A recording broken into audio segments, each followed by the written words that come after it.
Friends, હું doctor Divyata Anchakiya, Trimurti ICU incharge medical officer Junagadh. આજે હું તમને ડેન્ગ્યુ તાવ વિશે માહિતી આપીશ.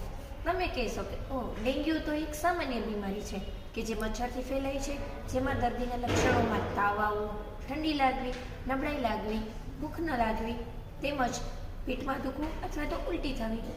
પરંતુ આપણે નથી જાણતા કે ડેન્ગ્યુ ફીવરમાં ગંભીરતા ક્યારે રૂપ લે છે. જેવી રીતે ડેન્ગ્યુ ફીવરમાં આપણે બધા જાણીએ છીએ કે દર્દીના લોહીમાં ત્રાકકણોનું પ્રમાણ ઘટી જાય છે. હવે લોકો જ્યારે ઓપીડીમાં અમને બતાવવા આવે છે ત્યારે કહે છે કે અમારા ત્રાકકણ ઓછા છે તો અમને ત્રાકકણની બોટલ ચડાવવી પડશે. પરંતુ ના, ડેન્ગ્યુના દરેક કેસમાં દર્દીને ત્રાકકણની બોટલ ચડાવવાની જરૂર રહેતી નથી.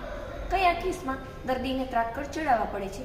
જેમ કે દર્દીના શરીરમાં કોઈ પણ ભાગમાંથી બ્લીડિંગ થવું, જેમ કે યુરિનમાં બ્લડ આવવું, ઝાડામાં લોહી આવવું, થૂંકમાં લોહી આવવું અથવા તો ઉલટીમાં લોહી આવવું, તે કન્ડિશનમાં દર્દીને ત્રાકકણની બોટલ ચડાવવાની જરૂરિયાત રહે છે.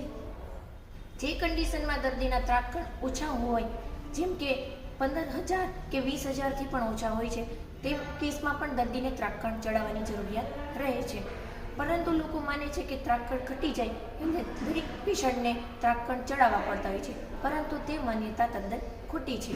હવે આપણે જાણીશું કે ડેન્ગ્યુનું બીમારી એ શું ગંભીર છે તો કે ના, પરંતુ ગંભીર ક્યારે રૂપ લે છે? જ્યારે ડેન્ગ્યુમાં આવતો તાવ અને આપણે યોગ્ય સારવાર ન લઈએ, જેમ કે તાવ દરમિયાન દર્દીએ હોસ્પિટલમાં યોગ્ય ડૉક્ટરની માહિતી લઈને એડમિટ થવું, તેમજ પેશન્ટને આઈવી ફ્લુઇડ આપવું.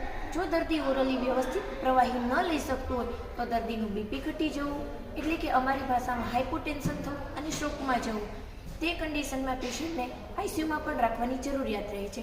જેથી કરીને હું ખાસ સૂચના આપું છું કે ડેન્ગ્યુના તાવને સામાન્ય તાવ ગણીને બેદરકારી દાખવવી નહીં. જો ડેન્ગ્યુની સારવાર યોગ્ય સમયે અને યોગ્ય ડૉક્ટરની માહિતી અનુસાર કરવામાં આવે તો દર્દીની તકલીફ ઓછી કરી શકાય છે. હવે પછીના વિડીયો માટે ફરી પાછા મળશું. ત્યાં સુધી good bye friends, take care.